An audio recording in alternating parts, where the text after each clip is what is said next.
The smell Secure hits the you perimeter. first. No one passes. Yes, sir. Bacon, thick Check that cut, gate. Report back. American Understood, style. sir.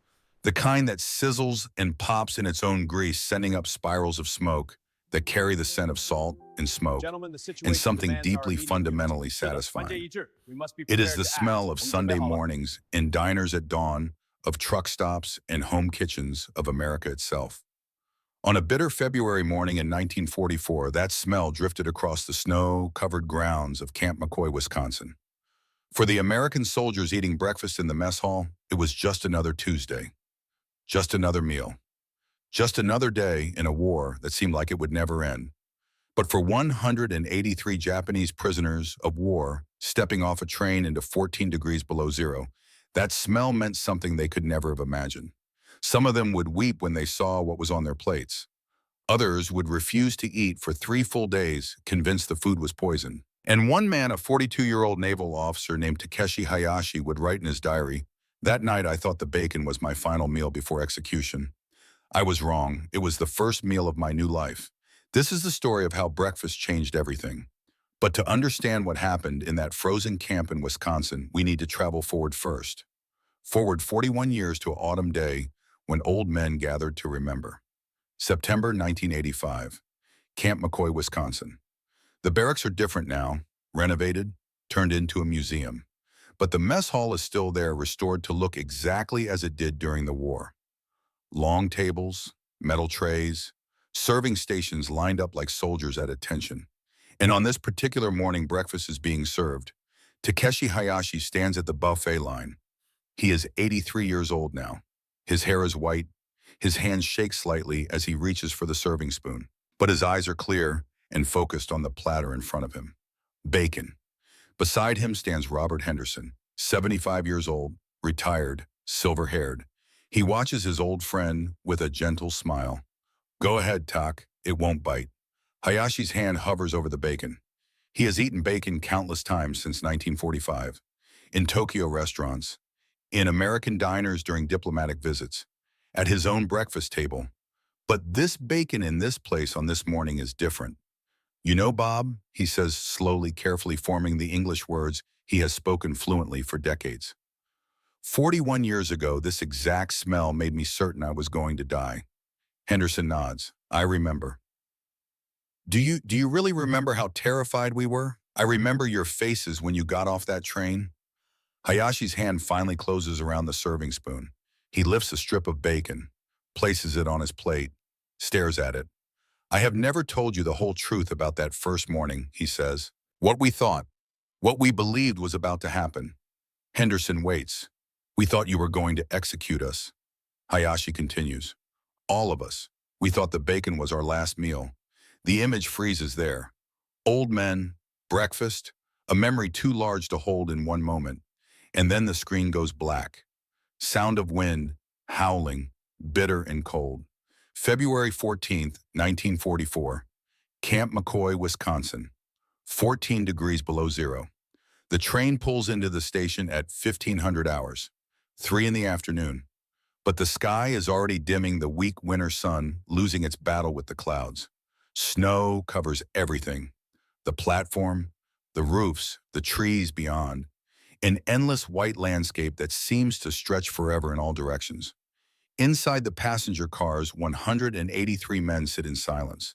They wear tropical uniforms, light cotton, designed for the heat of the Pacific Islands where they were captured. The Americans have given them blankets during the journey, but the blankets are thin and the cold is absolute. It seeps through the walls of the train car, through the blankets, through skin and muscle and bone. Commander Takeshi Hayashi sits by a window. He has pressed his face against the frozen glass so many times during this journey that he knows the exact sensation. The shock of cold, the way it makes your cheek ache, the way it steals the warmth from your blood. Through the frosted window, he watches the station approach. He sees the armed guards waiting on the platform. He counts them. 15, maybe 20. They wear heavy coats, wool, the kind that makes them look bigger than they are. They carry rifles, M1 Garands. Hayashi knows weapons.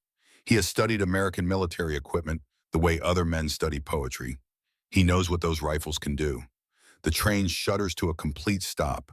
Metal screeches against metal, steam hisses, and then silence. For 10 long seconds, nobody moves. Beside Hayashi sits Kenji Matsuda, 23 years old, an ensign, a pilot who was shot down over Attu Island 6 months ago. He has burn scars on his left hand and nightmares that wake him screaming. Commander Matsuda whispers, his voice is barely audible. Do you think they will shoot us here on the platform? Or will they make us walk somewhere first? Hayashi does not take his eyes off the window, off the guards waiting in the cold. I do not know, Kenji, but whatever happens, we must face it with courage. We must not give them the satisfaction of seeing us afraid. But I am afraid. Hayashi finally turns to look at the young man. So am I, but we cannot show it. The door at the front of the car opens. Cold air rushes in like a living thing, stealing breath, burning lungs. An American soldier appears. Young, maybe 25. He wears sergeant stripes. All right, gentlemen, he calls out. His voice is surprisingly gentle. Let's go. Nice and easy. We got warm buildings waiting. Another soldier translates. His face is Asian, Japanese-American, Hayashi realizes with a shock. A Nisei. Fighting for America against his own people's homeland. The translator's voice is calm, professional. He repeats the sergeant's words in perfect Japanese. Please exit the train in an orderly fashion. You will be escorted to heated barracks. Heated barracks. The words sound like a trap. The prisoners begin to stand, slowly, stiffly. Some have been sitting for so long, their legs barely work. They file toward the door, toward the cold, toward whatever fate awaits them on that frozen platform. Hayashi is the last officer to exit. He steps down onto the platform, and the cold hits him like a physical blow. It steals his breath, makes his eyes water. He has never felt anything like it. Around him, his men are already forming ranks, automatically, without being told. It is what they know, what they have been trained to do. Stand straight, eyes forward, wait for orders. The American guards watch them, but something is wrong. Hayashi has prepared himself for hatred, for contempt, for the cruel satisfaction of victors looking at the defeated. He has seen it before, in the faces of the sailors who pulled him from the water after his ship sank, in the faces of the guards during the long journey across the Pacific. But these guards on this frozen platform in Wisconsin do not look at the prisoners with hatred. They look concerned. One guard, a corporal with red hair and freckles, turns to his sergeant. Jesus, Sarge, they're going to freeze to death in those uniforms. The sergeant nods. Henderson's orders, get them inside fast. We got coats and boots ready. Another guard stamps his feet, trying to stay warm. Poor bastards. Look at them shaking. Hayashi hears this exchange. He does not speak English, but he understands tone. He understands the way men sound when they are worried, when they care. It makes no sense. A tall American officer approaches. Hayashi can see the captain's bars on his collar. The man is maybe 38, tall, lean. He has the weathered face of someone who has spent time outdoors. Farm work, maybe, or ranch work. The captain speaks. The Nisei translator steps forward. Good afternoon, gentlemen. My name is Captain Robert Henderson. I am the liaison officer for this camp. I know you have had a long and difficult journey. We are going to get you inside where it is warm. You will receive winter clothing and hot food. If you cooperate, this transition will go smoothly. The translator delivers this in Japanese. His accent is American, but his grammar is flawless. Hayashi studies Captain Henderson's face, tries to read intent, tries to see the trap. But Henderson's expression is neutral. Not kind, exactly, but not cruel either. Professional, like a man doing a job he takes seriously. This way, please, Henderson says, gesturing toward the camp gates. The prisoners begin to march. Hayashi walks near the front of the formation. With each step he observes, catalogs, records, details in his mind for the diary he will write tonight if he lives that long. The camp is surrounded by barbed wire fences, 12 feet high, maybe higher. Guard towers stand every 200 yards. Machine gun emplacements are visible at strategic points. This is clearly a secure facility, a prison. But the guards in the towers are not watching the new arrivals with hostile intensity. They are drinking coffee from thermos bottles, stamping their feet, trying to stay warm. One guard waves at the formation as it passes, a casual, almost friendly gesture. Matsuda, walking beside Hayashi, sees this too. "Commander, why are they waving at us?" Hayashi has no answer. They pass through the main gates, the barbed wire towers over them. Beyond the fence, Hayashi can see barracks. Wooden buildings, dozens of them. Smoke rises from chimneys. They are led to a cluster of 3 barracks near the center of the camp. The doors open and warm air spills out. Not just warmer than outside, actually warm, heated. Inside, coal stoves burn in the corners. The heat is glorious, overwhelming. The prisoners crowd around the stoves, immediately unable to help themselves, pressing close to the warmth like moths to flame. American soldiers enter carrying large boxes. They begin distributing items. Heavy wool coats, thick socks, insulated boots that look new, unused. Hiroshi Tanaka, a 28-year-old sailor standing near Hayashi, accepts a pair of boots from an American private. He turns them over in his hands, studies them. "These are good boots," he whispers to Hayashi. "Not worn out, not damaged. These are the kind of boots they issue to their own soldiers." "Accept nothing as kindness," Hayashi warns. "This may be psychological warfare. They give us comfort now to make us lower our guard. Then they take it away to break us." But the private who handed Tanaka the boots is smiling, a genuine smile. And when Tanaka bows slightly in thanks, the private nods back. "You're welcome, buddy," the private says. Tanaka does not understand the English words, but he understands the tone. The prisoners are assigned bunks, 50 men per barracks. The bunks are wooden, simple, but they have mattresses. Thin mattresses, yes, but mattresses nonetheless. And blankets, real blankets, wool. Hayashi claims a lower bunk near the stove. He sits on the edge of the mattress, tests it with his hand. It gives slightly under pressure. After months of sleeping on hard surfaces, on metal floors and wooden benches, this mattress feels like luxury. This is wrong, he thinks. All of this is wrong. In the Japanese military, prisoners are given nothing, less than nothing. They are considered beneath consideration. To surrender is to lose all honor, all humanity, all right to decent treatment. But these Americans are giving them coats and boots and heated barracks and mattresses. Right before Hayashi can pursue this thought further, an announcement echoes through the barracks. The Nisei translator's voice speaking in Japanese.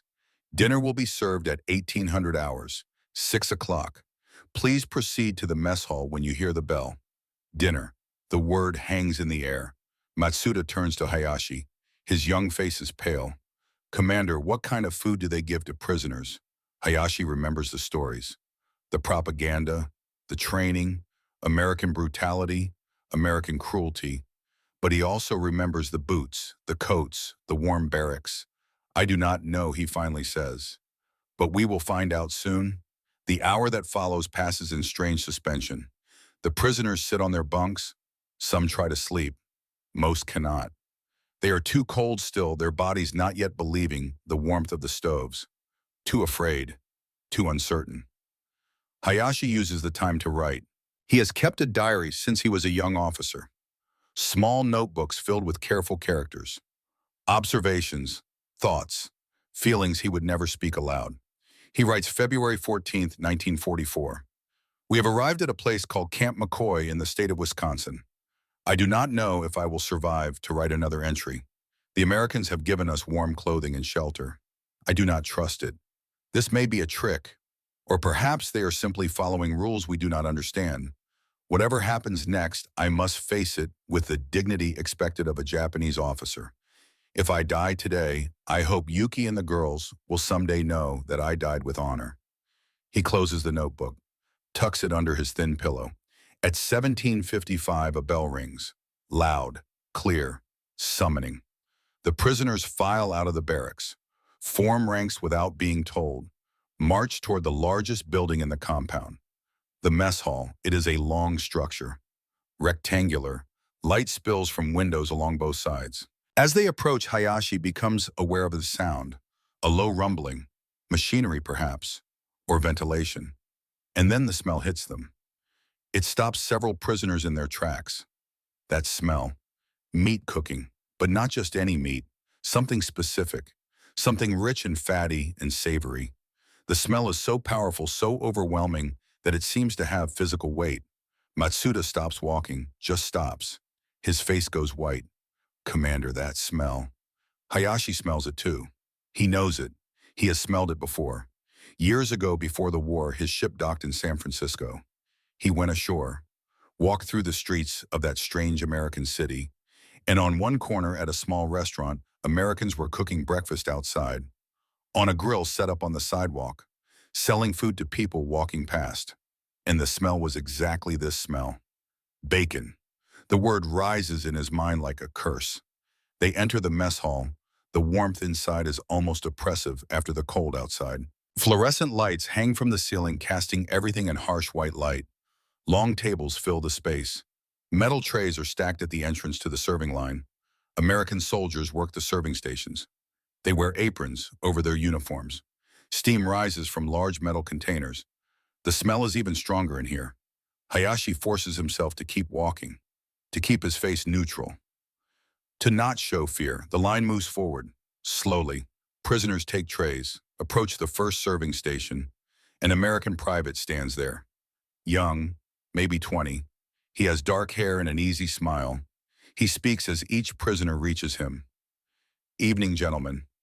Tonight we got meatloaf, mashed potatoes, green beans, fresh bread, butter, and he scoops with a large spoon, and bacon left over from this morning. Don't worry, we got plenty. The translator, standing to the side, repeats this in Japanese. Bacon. The private places a generous portion on the first tray. 3 strips, maybe 4. The meat glistens with grease. The edges are crispy and dark. The smell is intoxicating. The prisoner holding that first tray stares down at the food. His hands begin to shake. The line continues. Meatloaf, mashed potatoes with a pool of butter melting on top, green beans, a thick slice of white bread, and more bacon. By the time Hayashi reaches the serving station, word has spread through the line, whispered frantically in Japanese, passed from man to man. It is bacon. They are serving us bacon. This is our last meal. Hayashi accepts his tray. The private gives him the same friendly smile he has given everyone else. Enjoy, sir. Hayashi looks down at his plate. The bacon sits there. 3 perfect strips. He can see the grain of the meat, the crystallized salt on the surface, the way the fat has rendered out, leaving the edges crisp and the center still chewy. In Japan, such meat is rare, expensive, reserved for special occasions, for officers and wealthy civilians. Most soldiers eat rice mixed with barley, or sweet potatoes, or whatever can be found. But this is luxury food. And in Japanese military tradition, condemned prisoners receive luxury food before execution. White rice, red beans, fish, meat, the best meal they will ever eat, a final gesture of respect before death. Hayashi turns to Matsuda, who stands behind him in line. The young pilot's face is the color of ash. Do you know what this means? Hayashi asked quietly. Matsuda cannot speak. He can only nod. They think we do not know American customs. Hayashi continues, but I have read about them. When Americans execute prisoners, they grant a final request. Any meal they want. Steak, bacon, anything.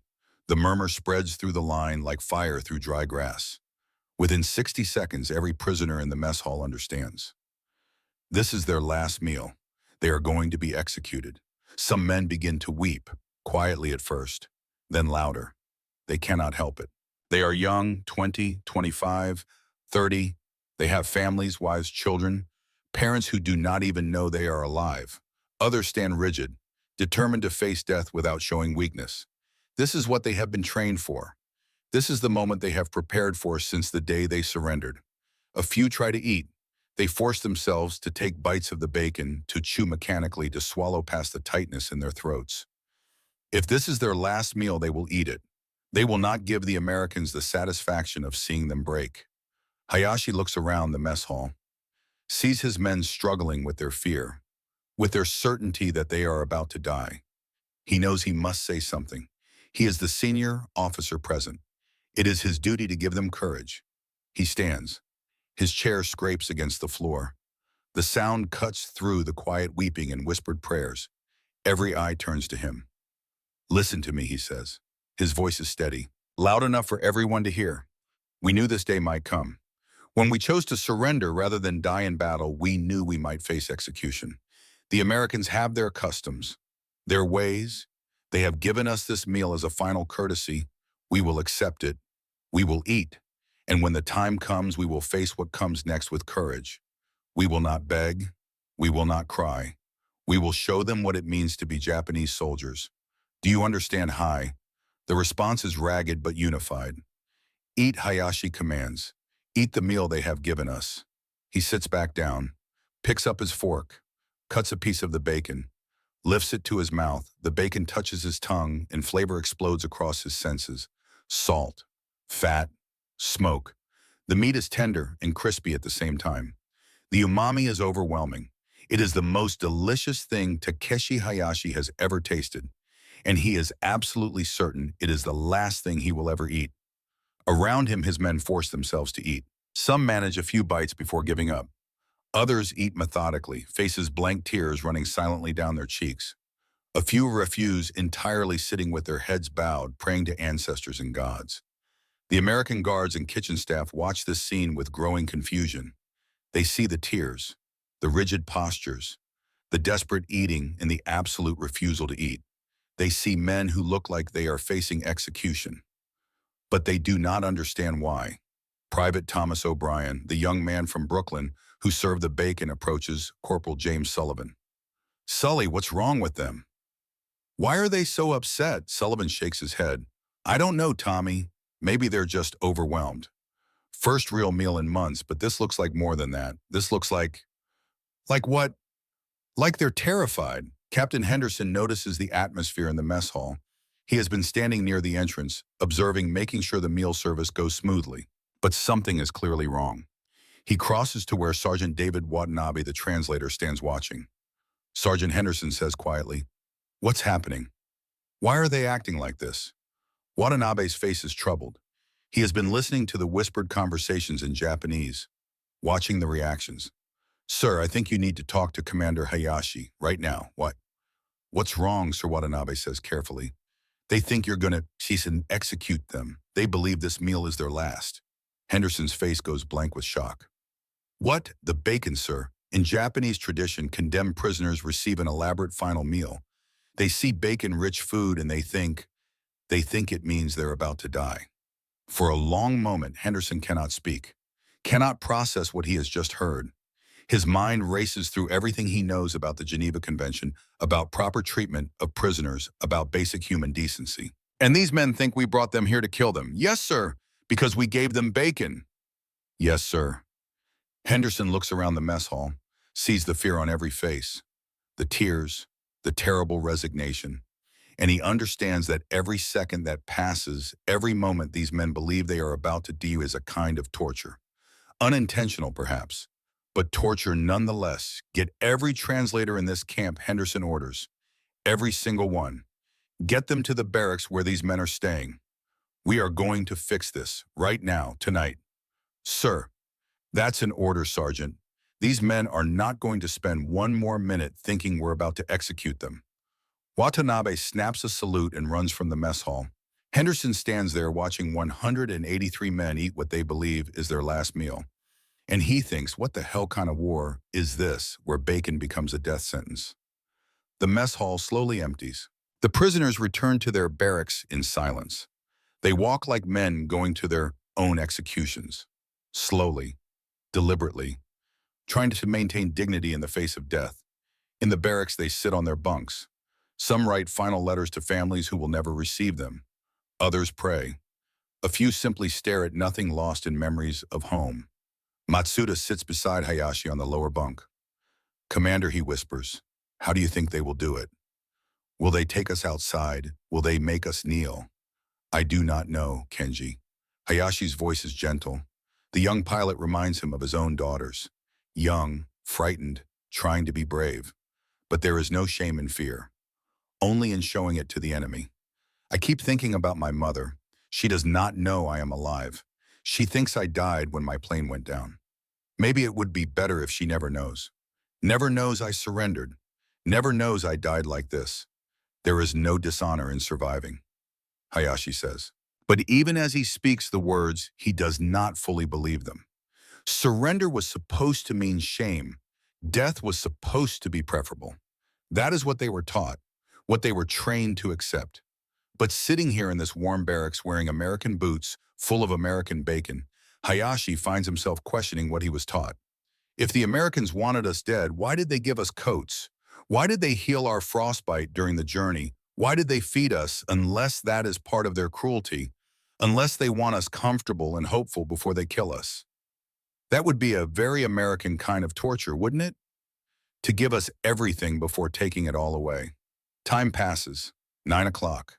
10 o'clock. The prisoners wait. Expectation builds like pressure behind a dam. And then at 2300 hours, 11 at night, the lights suddenly snap on. Bright, harsh, flooding the barracks with white light. Every prisoner sits up. This is it. This is the moment. The door opens. Captain Henderson enters. Behind him comes Sergeant Watanabe and 4 other translators that Hayashi has not seen before. All of them Nisei, and all of them with serious, solemn faces. Hayashi stands, comes to attention. If he is going to die, he will die standing. The other prisoners follow his example. 183 men standing beside their bunks, waiting. Henderson stops in the center of the barracks. He looks at each face, and something in his expression makes Hayashi pause. The captain does not look triumphant. He does not look cruel. He looks troubled, sad almost. Henderson begins to speak. Watanabe translates immediately. Gentlemen, there has been a terrible misunderstanding. You are not being executed. The bacon was not a final meal. That food, that bacon, that is what we serve every day. Standard American military rations. You will receive similar food at every breakfast. Meat, eggs, bacon, or ham, or sausage. This is not special treatment. This is not a trick. This is the Geneva Convention. Silence. Total, absolute silence. The translators repeat Henderson's words in slightly different phrasings, making sure the message is clear. You are not going to die. The food is normal. This happens every day. Matsuda speaks first. His voice is barely a whisper. Every day, Henderson nods. Every single day. 3 meals per day. Breakfast, lunch, and dinner. The same food American soldiers eat. That is the law. That is the rule. And in America, we follow the rules, even for prisoners of war, especially for prisoners of war. Hayashi feels something crack inside his chest, a sensation he cannot name. Relief, perhaps, or confusion, or the beginning of a transformation he does not yet understand. Captain, he hears himself say. Why? Why follow these rules? Henderson looks directly at him. Because you are human beings, because the law says you have rights even as prisoners. And because that is what separates us from barbarism. Rules, laws, the belief that even in war there are lines we do not cross. Another long silence, and then Matsuda begins to laugh. It starts as a quiet chuckle but builds quickly into something more intense. The laughter of a man who was certain he would die and has just learned he will live. The laughter of tension breaking, of fear releasing. Others join him, some laughing, some crying, some doing both at once. The emotional release is overwhelming. Men collapse onto their bunks. Men embrace. Men who were rigid with fear 10 seconds ago are now shaking with relief. Tanaka faints, simply crumples to the floor. 2 other prisoners catch him before he hits his head. Hayashi does not laugh, does not cry. He just stands there staring at Captain Henderson, trying to process what has just happened. We thought, he begins, we thought the bacon meant death. I know, Henderson says quietly. I understand now, and I am sorry. I am sorry you spent even 1 minute believing that. It was never our intention. We follow the Geneva Convention. We treat prisoners according to the law. That is who we are. Hayashi wants to believe this. He wants to believe that there is a logic to what is happening, that there are rules, and the Americans actually follow them. But 42 years of training, of propaganda, of certainty about American brutality do not disappear in a single conversation. He sits back down on his bunk. His legs are suddenly weak. Around him, the chaos of relief continues. Men laughing, men crying, men trying to understand what just happened. And as Hayashi sits there feeling the warmth of the barracks wearing American boots, his stomach full of American bacon, a single thought forms in his mind. If they are not going to kill us, then what are they going to do with us? That question, he will later write, was the beginning of everything. Morning comes too soon and not soon enough. Hayashi lies awake in his bunk, watching the darkness gradually lighten through the barracks windows. He has not slept. None of them have slept, not really. They have passed the night in that strange, suspended state between waking and dreaming their minds, unable to fully process what Captain Henderson told them. You are not going to die. The bacon was not your last meal. This is what we serve every day. Every day, around him in the darkness, Hayashi can hear his men breathing. Some snore softly, others shift restlessly on their thin mattresses. Someone is crying very quietly, the kind of tears that come from relief so overwhelming it has nowhere else to go. Hayashi turns onto his back, stares at the bottom of the bunk above him. The wood is rough, unfinished. He can see the grain in the dim light. If the Americans are not going to execute us, he thinks, then what do they want? That question circles his mind like a hawk riding thermals, around and around. No answer presents itself. At 0530 a bell rings, different from the dinner bell, higher pitched, more insistent. The prisoners sit up. Hayashi swings his legs off the bunk and his feet find the cold floor. He is still wearing the socks the Americans gave him, thick wool. He wiggles his toes inside them and marvels at the warmth. The barracks door opens.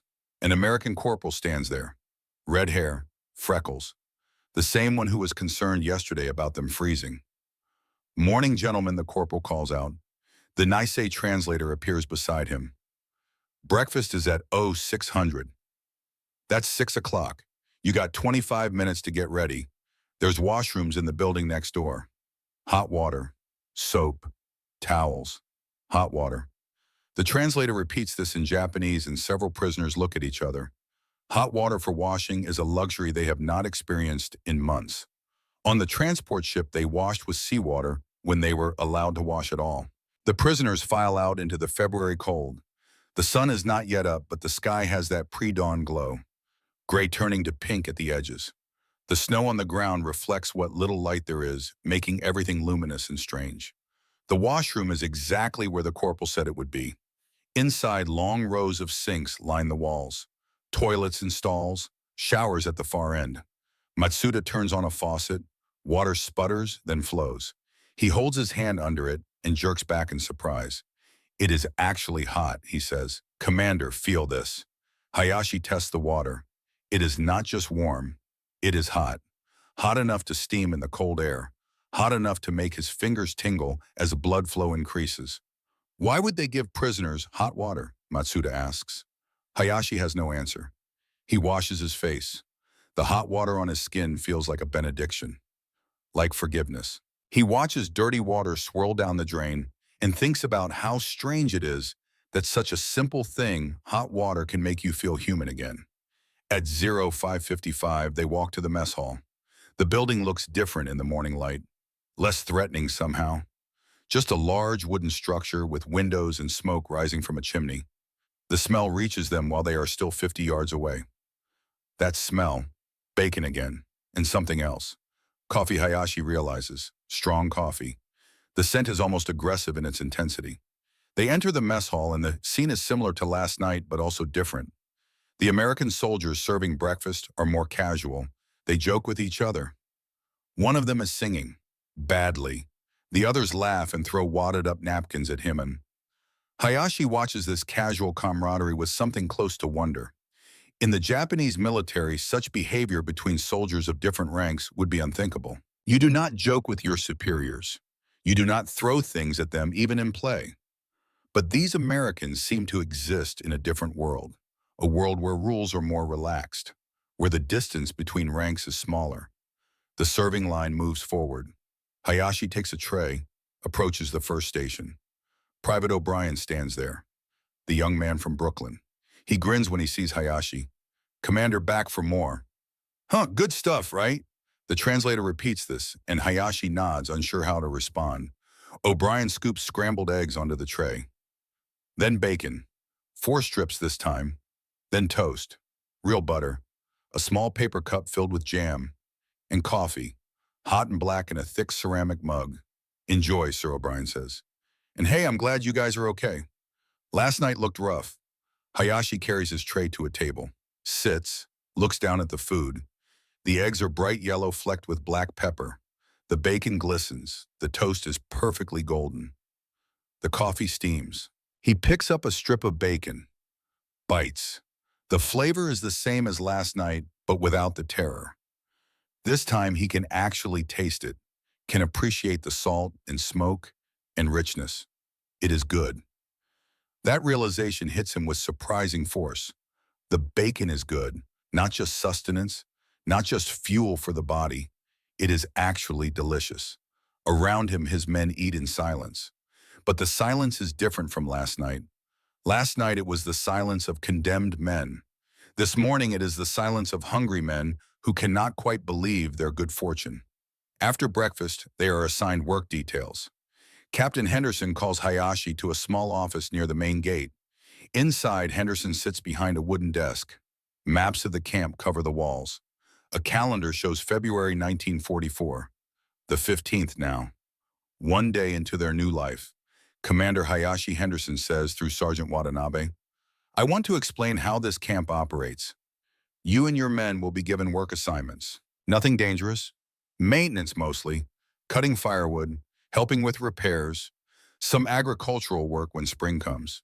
You will work 8 hours per day with breaks, and you will be paid. Paid Hayashi is certain he is misunderstood. Watanabe confirms. Paid commander, 80 cents per day. Camp scrip. You can use it at the canteen to purchase items. Henderson opens a drawer and pulls out several colorful pieces of paper. They look like money, but clearly marked as camp currency. Not transferable. Valid only at Camp McCoy. The Geneva Convention requires we pay prisoners for their labor, Henderson explains. It is not much, but it is yours. Hayashi takes one of the script notes, studies it, 80 cents per day, in American money, for prisoners. What can we buy at this canteen, he asks. Henderson lists items, cigarettes, candy bars, writing materials, soap, toothbrushes, small personal items. We also have a library, Henderson continues. Books in Japanese, not many but some. We are working on getting more. Why the question escapes before Hayashi can stop it. Why do all of this? Henderson leans back in his chair, studies Hayashi for a long moment. Because the alternative is to treat you like animals, he finally says. And that is not who we are. We believe that even in war there are rules, lines we do not cross. If we abandon those rules, then we become no better than the things we are fighting against. These words lodge in Hayashi's mind. He will think about them for days, weeks, months. He is assigned to work in the administrative building, light duty because of his rank and education. He will help organize files, translate documents when needed, keep records. It is he realizes the kind of work he might do if he were not a prisoner at all, if he were simply a clerk in any ordinary office. The days begin to establish a rhythm. Wake at 0530, wash. Breakfast at 0600, work from 0800 to 1200, lunch. Work from 1300 to 1700, dinner at 1800, free time until 2200, lights out. The rhythm is soothing in its predictability. After months of uncertainty of not knowing what each day would bring, this routine feels almost comforting. On the third day, Matsuda discovers the camp canteen. It is a small building near the center of the compound. Inside shelves hold an assortment of goods: Hershey bars, Wrigley's chewing gum, Lucky Strike cigarettes, Coca-Cola in glass bottles, writing tablets, pencils, magazines. Matsuda stands in the doorway staring. He has earned $2.40 in camp scrip for his 3 days of work. It feels like a fortune. He buys a writing tablet and a set of pencils. The American soldier running the canteen, an older private with gray hair, smiles at him. You an artist, son. Matsuda does not understand the English, but the private gestures at the pencils, makes drawing motions. Matsuda nods. Hi. Yes. Artist.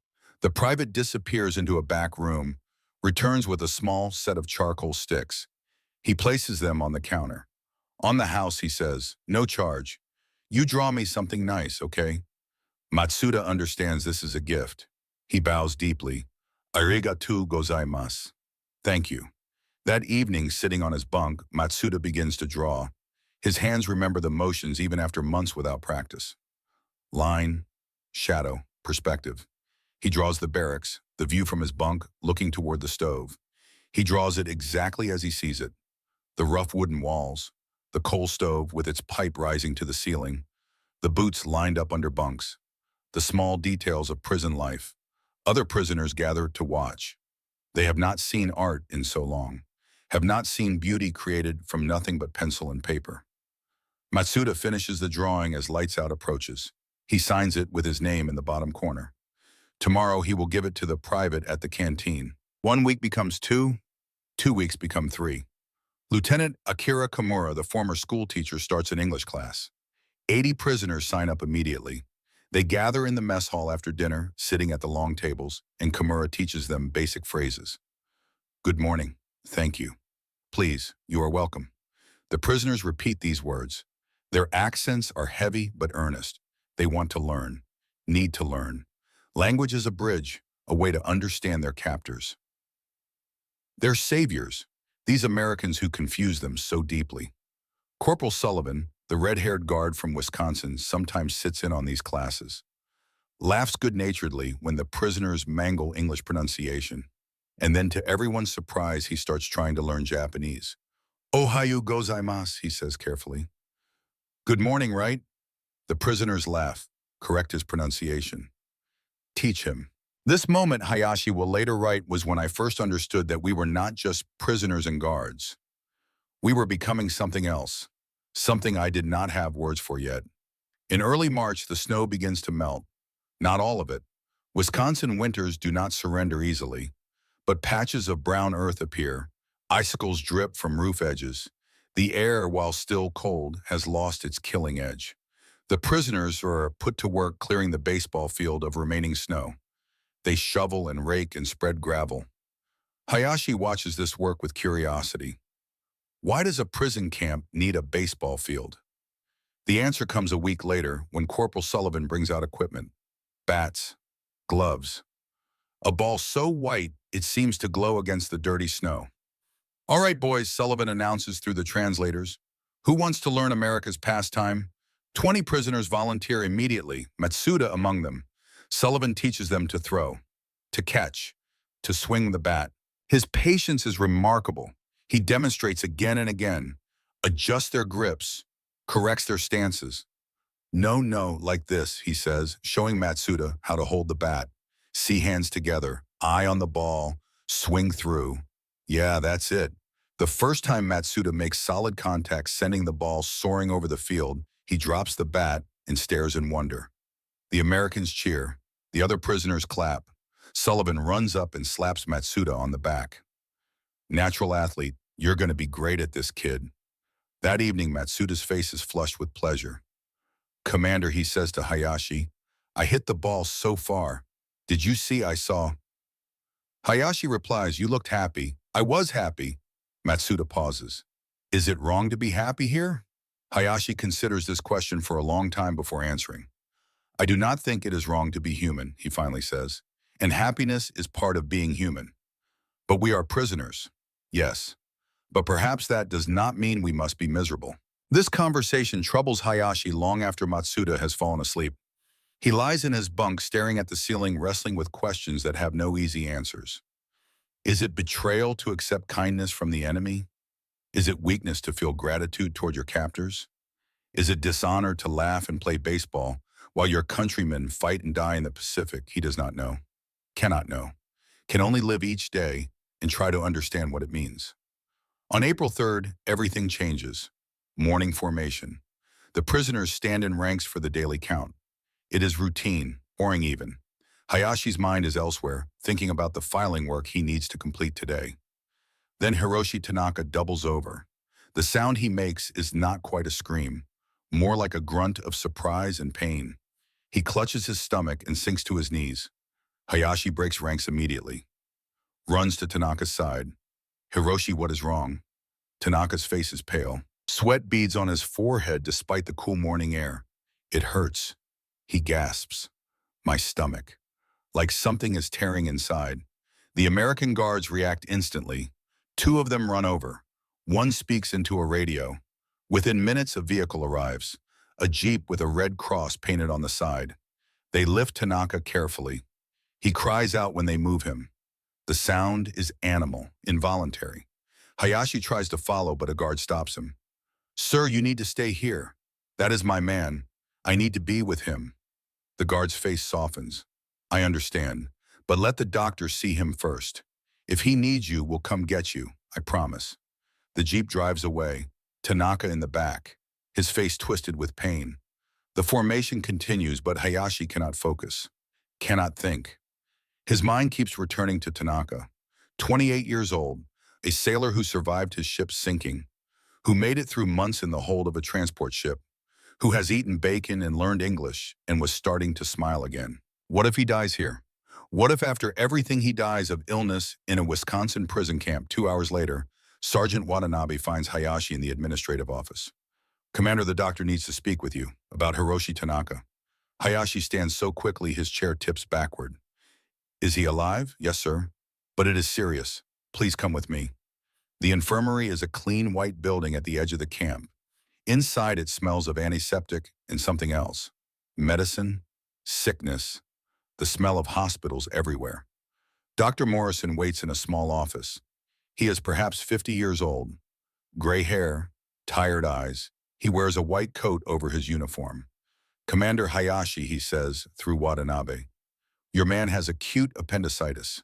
His appendix is severely inflamed. If we do not operate within the next 12 hours, it will rupture. He will die. Operate. The word hangs in the air like a sword.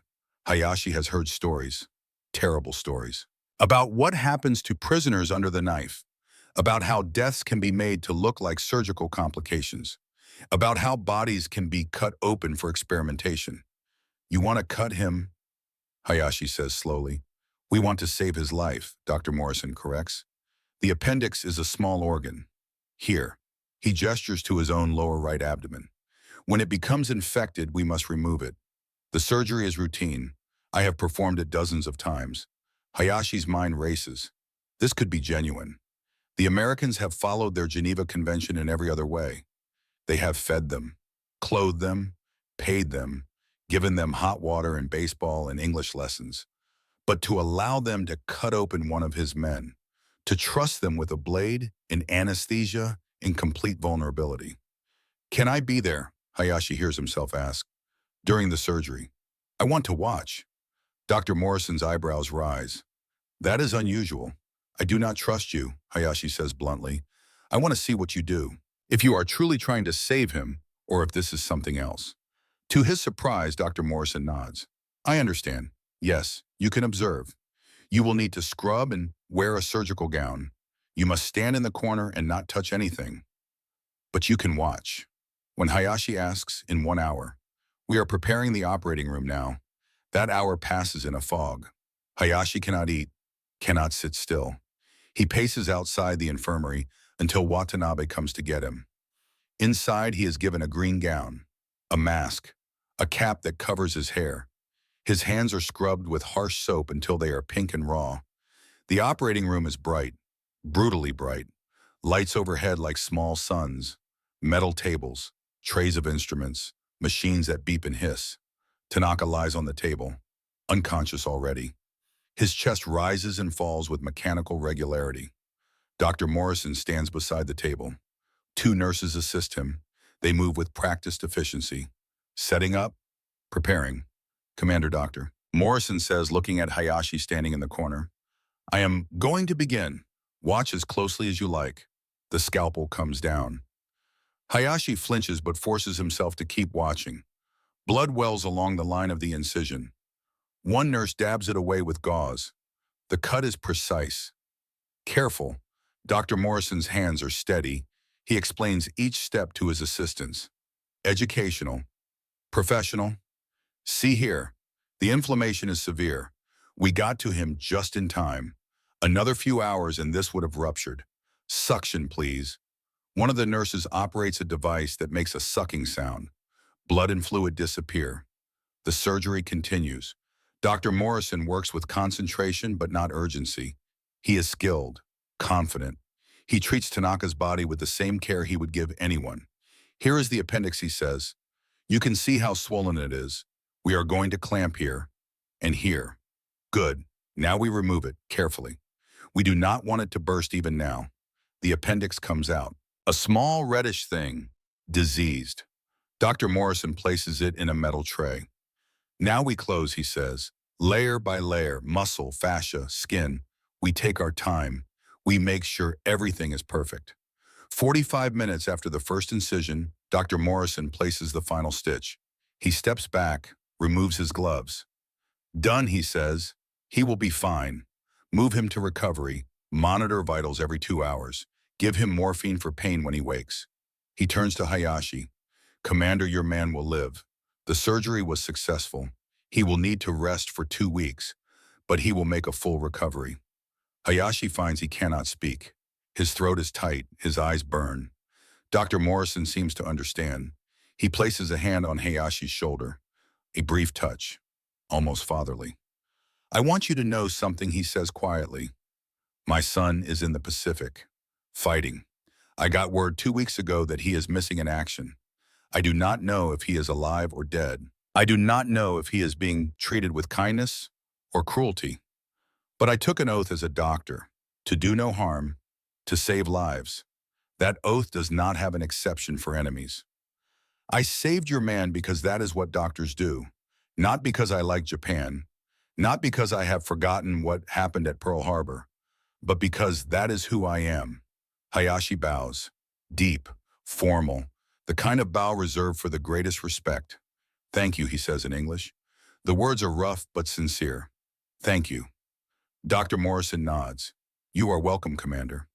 3 days later, Tanaka is sitting up in bed, pale, weak, but alive. His incision is healing cleanly. The nurses check on him regularly. Bring him soup, adjust his pillows. Hayashi visits every day. On the 3rd day, Tanaka is strong enough to talk. Commander, he says, I thought I was going to die. So did I. But they saved me, the American doctor. He cut me open and fixed what was broken and sewed me back together. Why would he do that? We are enemies. Hayashi sits in the chair beside the bed. I asked him the same question. He said he took an oath to save lives, and that oath does not stop just because there is a war, but his own son is missing. Fighting against Japan. I know, and he still saved me. Yes, Tanaka is quiet for a long time. Then, Commander, what does this mean? What does it mean that our enemies can be so kind? Hayashi has been thinking about this question since the surgery, since he watched Dr. Morrison's steady hands repair Tanaka's body, since he heard about Morrison's missing son. I think it means, Hayashi says slowly, that we have been lied to, about many things, about what Americans are like, about what values they truly hold, about what is possible even in war. The propaganda. It was all lies, not all lies. Americans can be brutal too, we have seen that, but they can also be decent, merciful, lawful, and that is something we were never told. Word spreads through the camp. The story of Tanaka's surgery, of Dr. Morrison saving an enemy soldier while his own son was missing, of Commander Hayashi watching the surgery and seeing genuine care. The story changes something, a shift in atmosphere. Prisoners who were merely compliant become curious.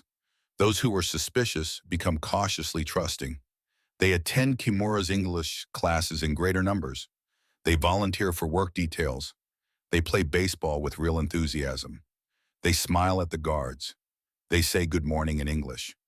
And Hayashi watches this transformation with mixed feelings. Relief that his men are safe. Gratitude for the treatment they receive. But also a deep, aching confusion about what it all means. Because if the Americans are capable of this, of following laws even with enemies, of showing mercy even to those who attack them, of treating prisoners with dignity and care, then what does that say about Japan, about the propaganda they were fed, about the war itself? These questions haunt Hayashi through the lengthening days of April, as snow melts and grass appears, as baseball games become daily events, as the canteen starts stocking Japanese writing paper, as life in Camp McCoy settles into something that feels less like imprisonment and more like exile. He writes in his diary almost every night now, long entries, detailed observations, trying to capture everything before memory fades. April 23rd, 1944. Today I watched Matsuda pitch a complete game against the American Guards. We won 7-5. Sullivan congratulated him afterward, shook his hand, told him he should try out for a real team after the war. Matsuda glowed with pride.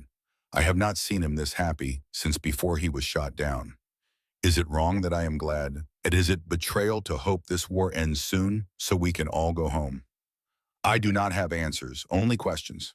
And the strange, persistent feeling that I am learning something important, something that will matter long after this war is over. But Hayashi does not yet know that his education is not complete, that there is still one more lesson waiting, one more test of his understanding. That test will arrive on a train from Seattle in early September, and it will come in the form of a man who refuses to believe what Hayashi has learned, a man named Meiso Fujita. Summer arrives slowly in Wisconsin. The snow melts completely by late April.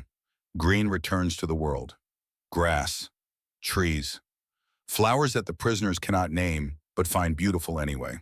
The camp transforms from a frozen prison into something that almost resembles a small town.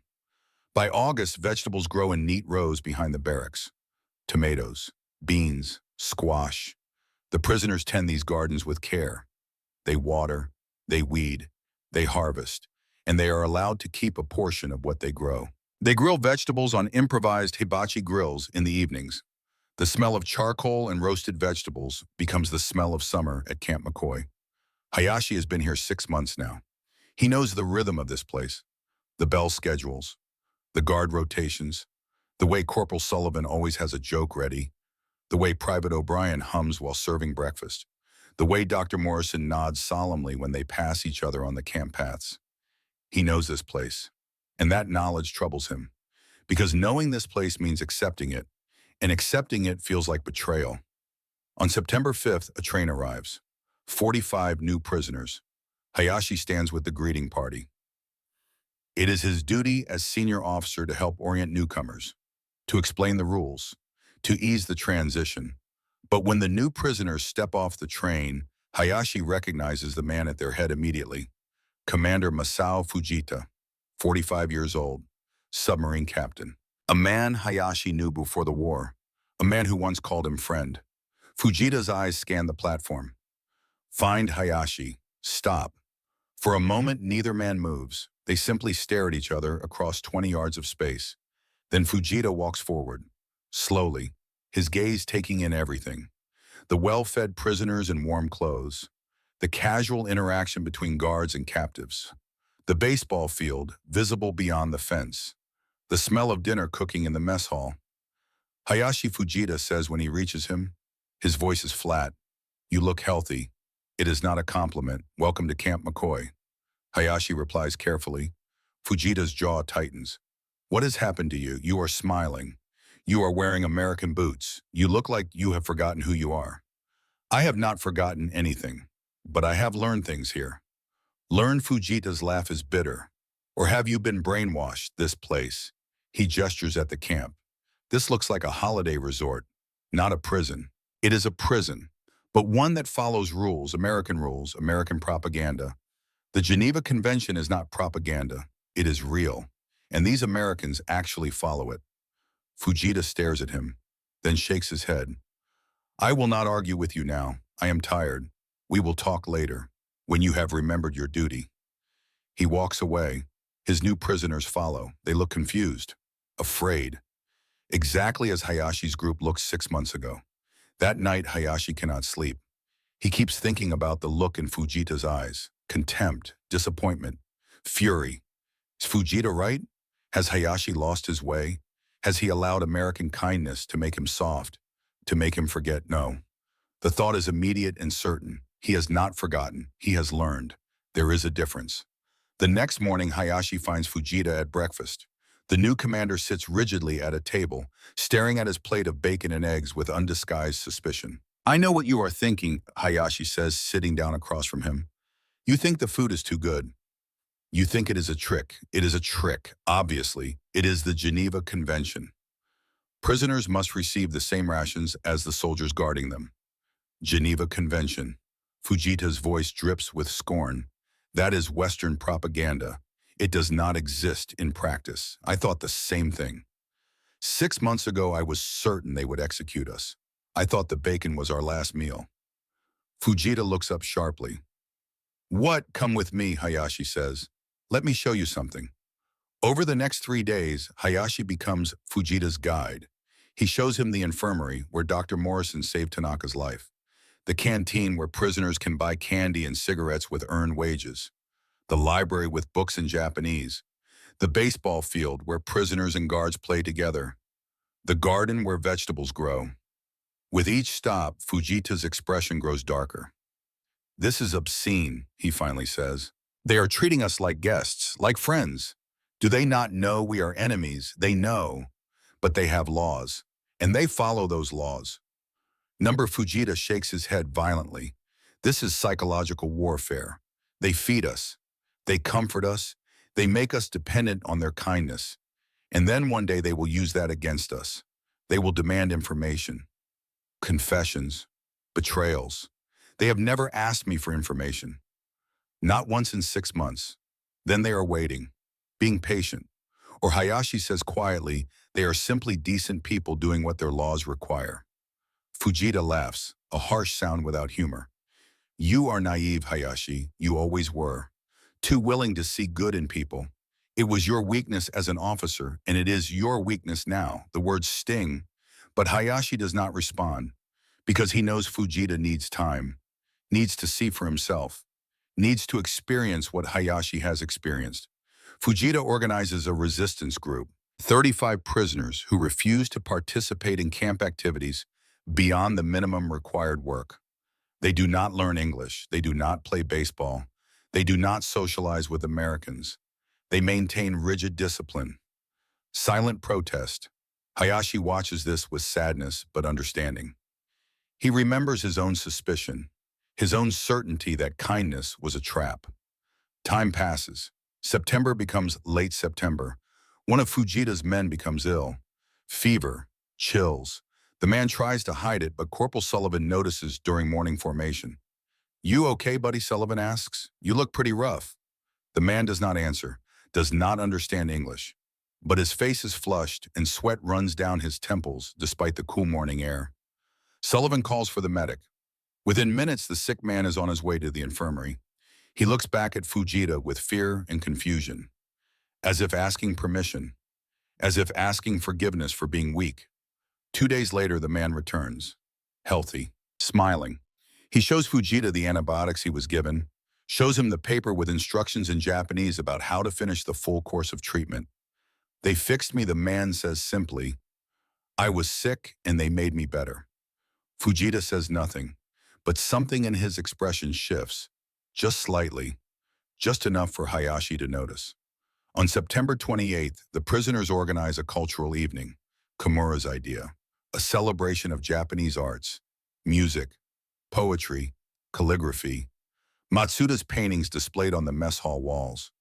The American guards are invited. Most attend. They sit respectfully. They listen to the shakuhachi flute performance with genuine interest. They applaud the poetry readings even though they do not understand the words. They study Matsuda's paintings with appreciation. Sullivan tries to use chopsticks during the meal. He is terrible at it, drops rice everywhere. The prisoners laugh, but it is friendly laughter. They show him how to hold the sticks properly. He tries again. Fails again. Everyone laughs together. Fujita stands in the back of the hall, arms crossed, watching everything with his hard, suspicious eyes. But Hayashi sees the moment when those eyes soften. When Fujita watches Henderson help hang one of Matsuda's paintings. When he sees the care Henderson takes. The respect in how he handles the artwork. After the event, Henderson approaches Fujita, speaks through Watanabe. Commander Fujita, I heard you have not been participating in camp activities. That is your right. But I wanted you to know your men put on a beautiful performance tonight. You should be proud. Why do you do this? Fujita asks. The question bursts out of him. Why do you let us keep our culture? Why do you treat us with respect? We bombed Pearl Harbor. We killed American sailors. We are your enemies. Henderson considers the question seriously before answering, because that is what the law requires. The Geneva Convention says prisoners of war must be treated with dignity, that their cultural practices must be respected when possible. We follow that law, not because we have forgotten Pearl Harbor, we will never forget, but because following these rules is what separates civilization from barbarism. But we are enemies. Yes, and we are fighting that war. Men are dying in the Pacific right now, American men and Japanese men. But you are not on that battlefield anymore. You are here, under my care.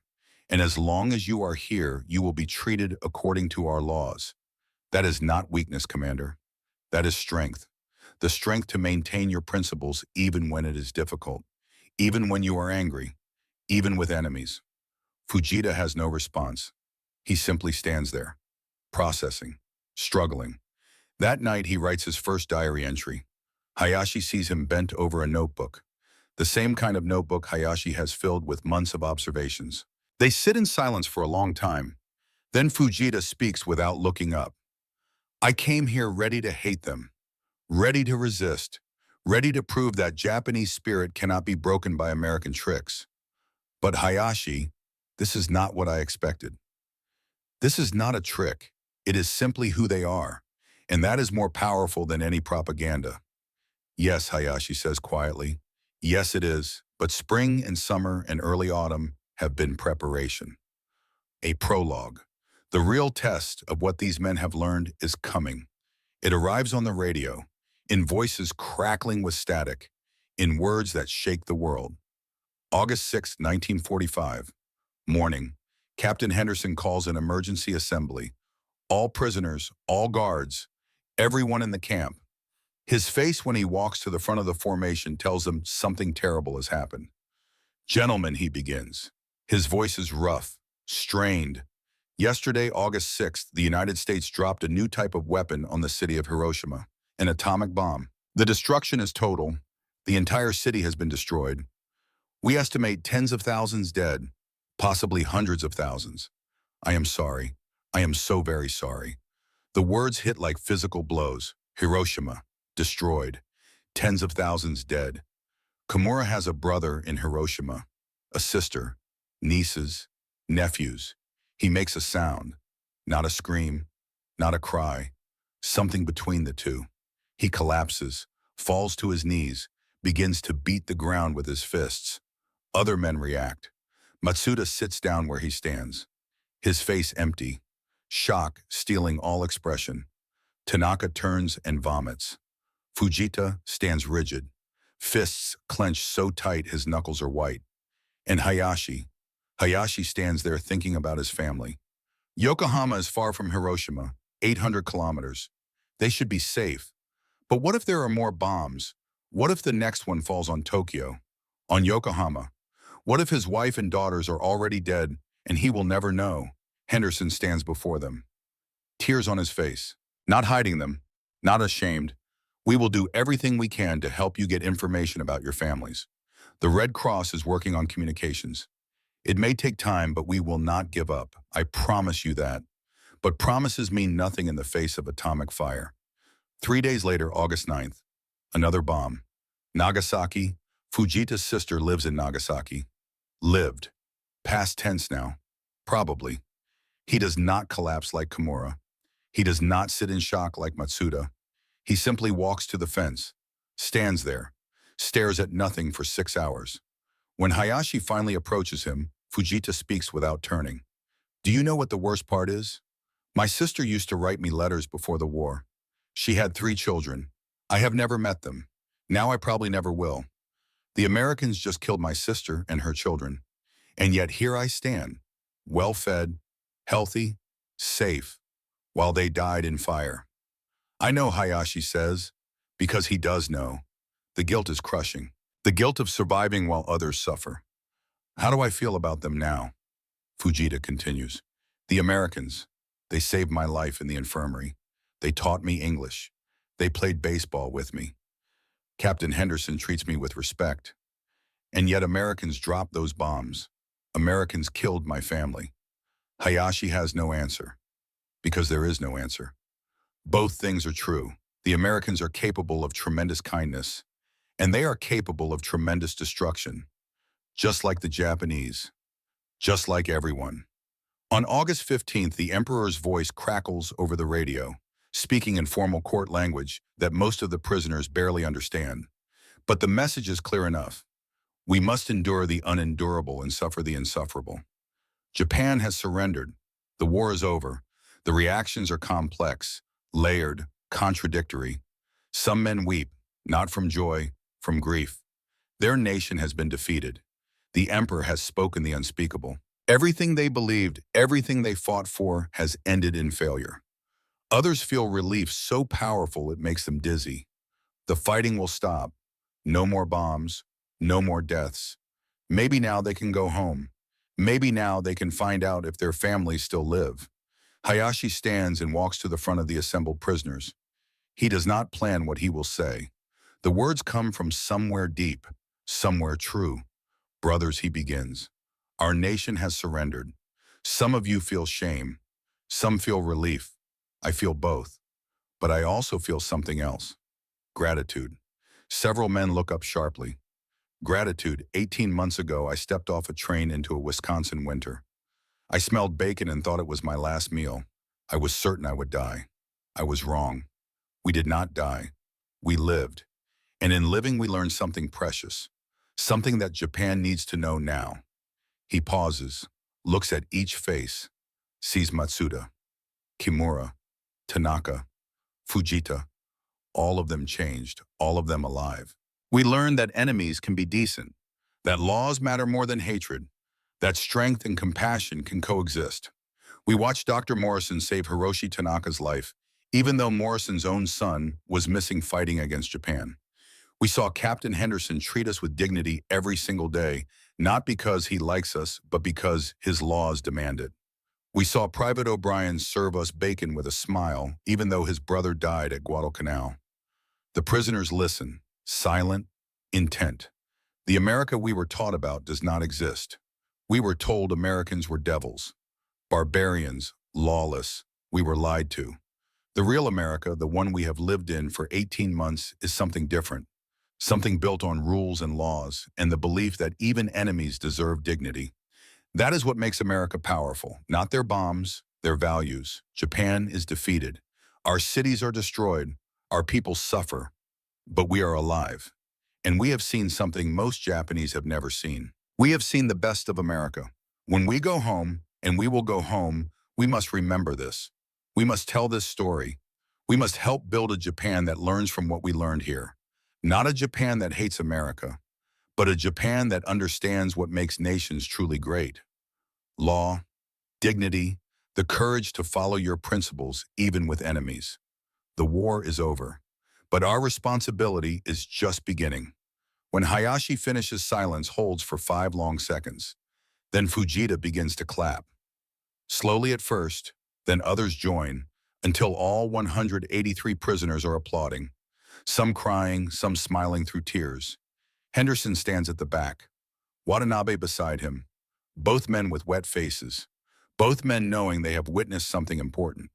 November arrives cold and clear. The prisoners are no longer prisoners exactly.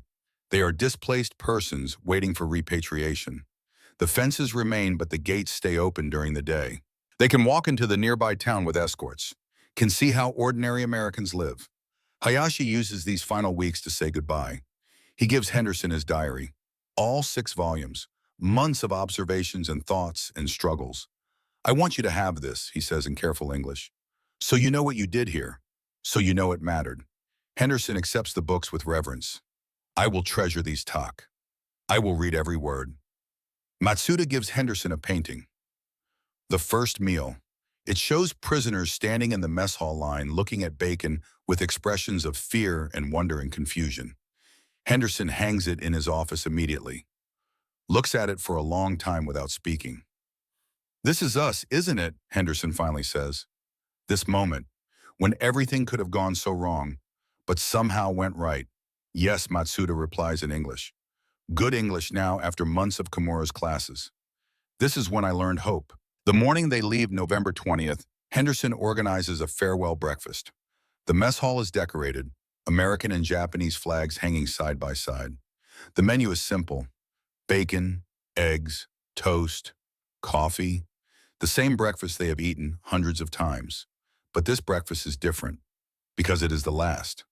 They eat slowly, savoring, not the food exactly, but the moment, the community, the strange friendship that has grown between enemies. When the meal ends, Henderson stands to speak. You came here as enemies. You leave as friends. I learned as much from you as you learned from us. You taught me that courage comes in many forms. That dignity can survive defeat. That honor is not about never surrendering. It is about how you live afterward. Thank you for that lesson. I will carry it the rest of my life. Hayashi responds in English. His accent is still heavy, but his grammar is nearly perfect. Captain Henderson, you showed me that enemies can have honor. That rules matter more than hate. That Americans truly believe in the values they speak of. When I go home, I will tell everyone what I learned here. I will work to build friendship between our nations, because you proved it is possible. They shake hands. Then, surprising everyone, they embrace. Two men who might have killed each other on a battlefield. Now holding each other like brothers. The train departs at noon. 183 men on their way to San Francisco. Then by ship to Japan. Hayashi takes a window seat. Watches Wisconsin roll past. Snow covers the ground again. The cycle complete. Winter to winter. Beginning to end. He writes in a new notebook. His 7th, November 20th, 1945. Today we leave Camp McCoy. I do not know what I will find when I reach home. The destruction must be terrible. But I am bringing something valuable back. Knowledge. The knowledge that the world is more complex than propaganda suggests. That enemies can be decent. That laws can be stronger than hatred. Camp McCoy was a prison, but it was also a school. And I am graduating with the most important lesson of my life. Human beings, regardless of which side they fight on, are capable of both great cruelty and great kindness. The choice of which we show defines us. The ship crosses the Pacific slowly. 2 weeks at sea. Hayashi stands on deck often, watches the water, thinks about the journey that brought him here, the ship that sank, the choice to surrender, the fear and confusion and gradual transformation. December 4th, Yokohama Harbor. Devastated, burned, but still standing, still functioning. Hayashi walks through streets he barely recognizes. Entire neighborhoods gone. Buildings collapsed, rubble everywhere. But people are rebuilding already, clearing debris, hammering, sawing, the Japanese spirit of resilience at work. He finds his street, his building, damaged but standing. The walls are cracked, windows broken, but it stands. He climbs the stairs. His legs are shaking. 18 months. 18 months since he last saw his family. He knocks. The door opens.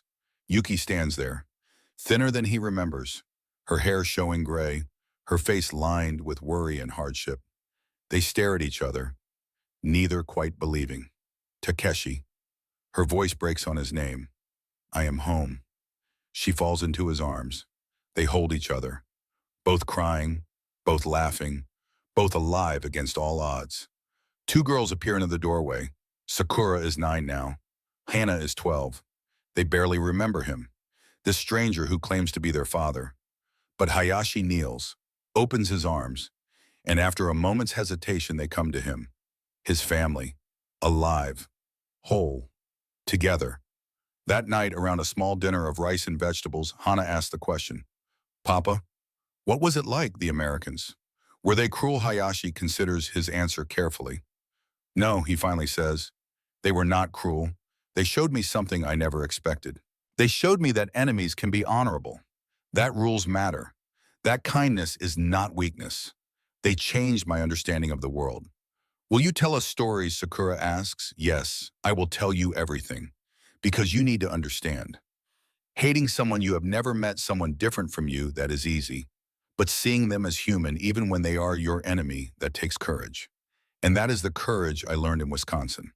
The years pass, measured in rebuilding, in letters exchanged with Captain Henderson, in Matsuda's paintings exhibited in Tokyo and New York, in Kimura's books about cross-cultural understanding, in Fujita's memoir that becomes a bestseller. Hayashi works for the government, helps build bridges between Japan and America, uses what he learned at Camp McCoy, the rules, the laws, the belief that former enemies can become friends. And in September 1985, 40 years after the war ended, Hayashi receives an invitation, a reunion at Camp McCoy. All surviving prisoners, all surviving guards, come together. Remember, he makes the journey across the Pacific again, but this time in comfort, this time in peace. Camp McCoy looks different. Some buildings are gone, others renovated, but the mess hall remains, restored to look exactly as it did in 1944. Henderson is there, 75 years old, silver-haired, still tall, still carrying himself with that same quiet dignity. They embrace like the old friends they are. The reunion breakfast is served. Bacon, eggs, toast, coffee. The same meal from 4 decades ago. Hayashi stands at the buffet line. His hand hovers over the bacon platter. And suddenly he is 23 again, terrified, certain this is his last meal. But it was not his last meal. It was his first, the first meal of his new understanding. He takes the bacon, sits beside Henderson, takes a bite. Still good, Henderson asks. Better than good, Hayashi replies, because now I know what it means. It means you kept your promise every day for 18 months. You fed us, you cared for us, you treated us like human beings. You did it because your laws demanded it, and because you believed in those laws. I just did my job, Tak. No, you did something more. You showed me that the best of America is not just words on paper. It is actions. It is people. People like you. Around them, old men eat and laugh and remember. Japanese and American. Former enemies, current friends. And Hayashi thinks about the journey. From that frozen platform in February 1944 to this warm mess hall in September 1985. From fear to understanding. From hatred to friendship. The breakfast that he thought would be his last became the first meal of his new life. A life dedicated to peace, to bridge building, to the belief that even the deepest hatreds can be overcome by simple human decency. He looks at Henderson, at Matsuda across the table, at Sullivan telling the same bad jokes he told 40 years ago. And he is grateful. Grateful for the bacon, grateful for the rules, grateful for the Americans who followed those rules even when it was hard, even with enemies, because that, he thinks, is what makes a nation truly great. Not the size of its military, not the power of its weapons, but the strength of its values, and the courage to live by those values even in the darkest times. The breakfast that changed everything. That taught a Japanese naval officer about American honor, about the Geneva Convention, about the power of law over hatred. That breakfast saved more than Hayashi's life. It saved his soul, and through him, it helped save 2 nations from eternal enmity. 41 years later, the bacon still tastes like freedom, like hope, like the future both nations built together, from enemies to allies, from war to peace, all because some Americans believed that rules mattered, that enemies deserved dignity, that even in war civilization could survive. That belief changed Takeshi Hayashi, and through him, it changed history. Want to be notified when Claude responds? Notify Sonnet 4.5.